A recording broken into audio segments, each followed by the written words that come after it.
Dobar urod krompira postiže se kvalitetnim sjemenskim materijalom, ali i dobrom pripremom tla za sadnju, gnojidbom i zaštitom od bolesti i štetnika. Vrijeme je sadnje krompira na otvorenom, a vremenski uslovi su povoljni, pa smo i mi krenuli sa sadnjom. U ovom videu pričati ćemo o faktorima koji utječu na bolje prinose, ali i o alatima i mašinama koje nam mogu pomoći da lakše uzgajamo ovo povrće. Danas ćemo pokazati kako pomoću štil motorne kopačice možemo pripremiti tlo, ali i iskopati kanale u koje ćemo saditi krompir. Pa krenimo sa radom. Izvršiti ćemo dubinsku obradu tla, nakon čega ćemo iskopati kanale.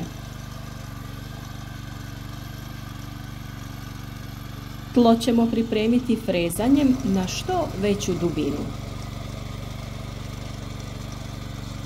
Našem krompiru će goditi tlo koje je rastresito, zbog čega će se lakše i bolje moći razvijati pod zemljom.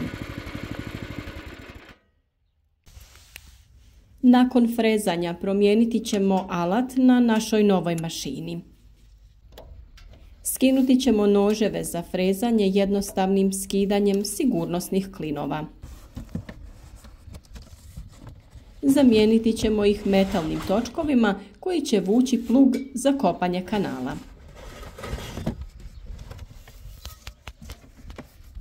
Metalni točkovi izrađeni su tako da dobro prijanjaju u tlo i smanjuju proklizavanje, odnosno dobivamo bolje prijanjanje mašine.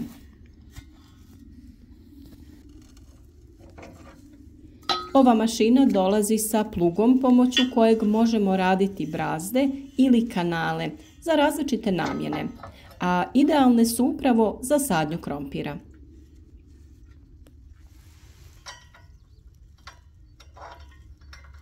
Vrlo se jednostavno montiraju, te kopačica za nekoliko trenutaka bude spremna za drugi zadatak.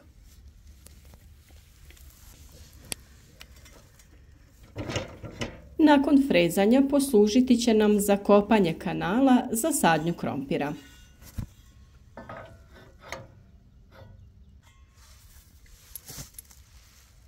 Vratiti ćemo sigurnosne klinove i namontirati plug.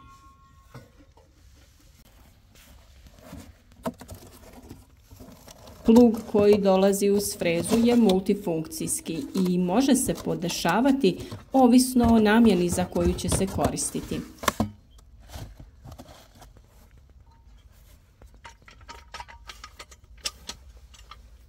Podesiti ćemo širinu kopanja i namontirati ga na mašinu.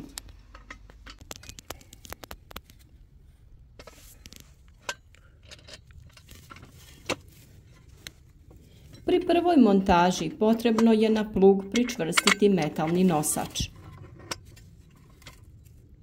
Za to će biti dovoljan vijak koji ćemo dobro dotegnuti. Osim toga, potrebno je dotegnuti i regulacijske vijke koji plug čine čvrstim i stabilnim. Sav potreban alat dobili smo uz mašinu. Za kraj nam je ostalo samo pričvrstiti plug na kopačicu jednostavnim utiskivanjem glavnog klina. Posljednje provjere i dotezanje vijaka i krećemo sa radom.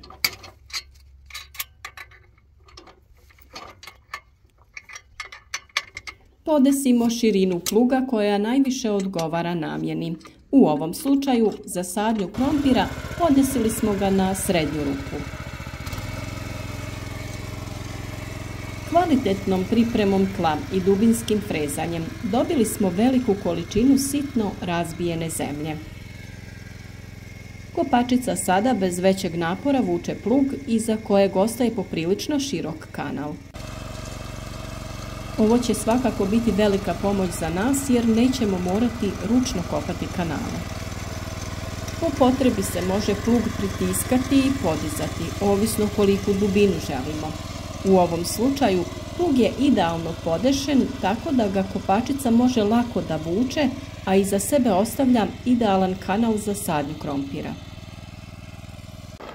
Nakon što smo pripremili kanale za sadnju, pobrinuti ćemo se da obogatimo tlo hranjivima za bolji rast naših biljaka, ali i za povećanje prinosa. Za tu namjenu koristimo dva tipa gnojiva. Prvo gnojivo koje koristimo je organomineralno gnojivo Fertak, proizvođača Fertina Agro Biotek.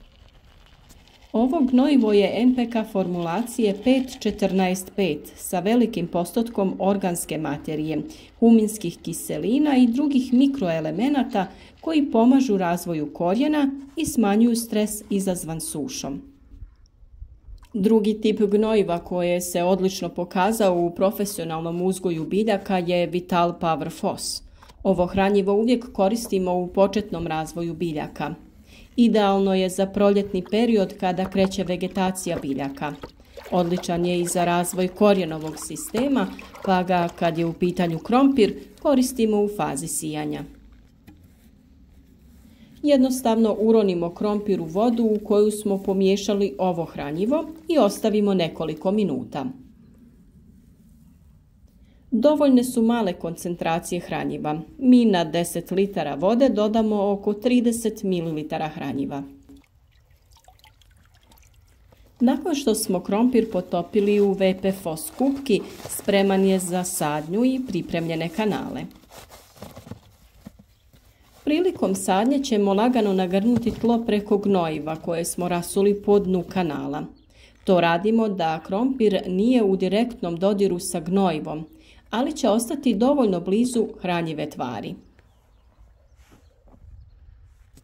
Prilikom sadnje također je potrebno držati određeni razmak, a on se kreće oko 30 cm.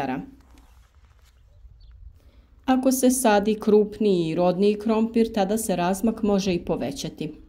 Međuredni razmak kreće se od 60 do 80 cm. Prilikom sadnje klice trebaju biti okrenute prema gore. Gomolji trebaju biti ujednačene krupnoće između 40 i 70 grama. Možemo reći da trebaju imati promjer oko 4 cm. Krupni krompir sječe se dezinficiranim nožem. Na svakom dijelu moramo ostaviti 2 do 3 klice ili okca. Najbolje bi bilo da poslije siječenja ostavimo 2 do 3 dana da se prosuši rez ili da ga pospemo pepelom. Tako će se formirati sloj koji neće ispuštati miris i privlačiti insekte, a uzročnici bolesti neće imati ulazna vrata kako bi ostvarili infekcije. Dubina sadnje je do 20 cm. Ako je dubina manja, gomolj je bliže površine te je izloženiji djelovanju mraza i sušivanju, ima manji pristup hranjivim tvarima i vlazi, a slabiji je i rast. Jake kiše mogu isprati tanak površinski sloj zemlje i izložiti ih djelovanju sunca. Upravo zbog ovih razloga duboki kanali redova u koje sijemo krompir zaštititi će ga od vanjskih utjecaja. Naša štil kopačica omogućava i zagrtanje krompira, ali ovaj put smo se odlučili da to napravimo ručno. Kada krompiri niknu, pokazati ćemo kako primijeniti štil kopačicu za zagrtanje krompira. Ovu praktičnu i funkcionalnu mašinu nabavili smo kod Unikommerc ovlaštenog distributera štil opreme. Za više informacija ostaviti ćemo link u opisu videa. Ostanite s nama i pratite rezultate našeg uzgoja biljaka. Svi oni koji nas prate duže vremena mogli su vidjeti naš vrt kroz čitavu godinu, od sjetve pa sve do berbe plodova. Neka tako bude i ove godine. Pišite nam kakva su vaša iskustva sa mašinama u uzgoju biljaka, te na koji način vi sadite krompir. Podijelimo zajedno svoja iskustva i znanja iz prakse. Podijelite ovaj video na društvenim mrežama te nam ostavite like ispod videa u znak podrške. Za više informacija o štil kopačici ostaviti ćemo link na videu i u opisu videa. Raspitajte se, zaista je jedan praktičan i funkcionalan alat koji vrijedi imati u vrtu, plasteniku i voćnjaku. Do sljedećeg videa šaljemo vam puno toplih pozdrava.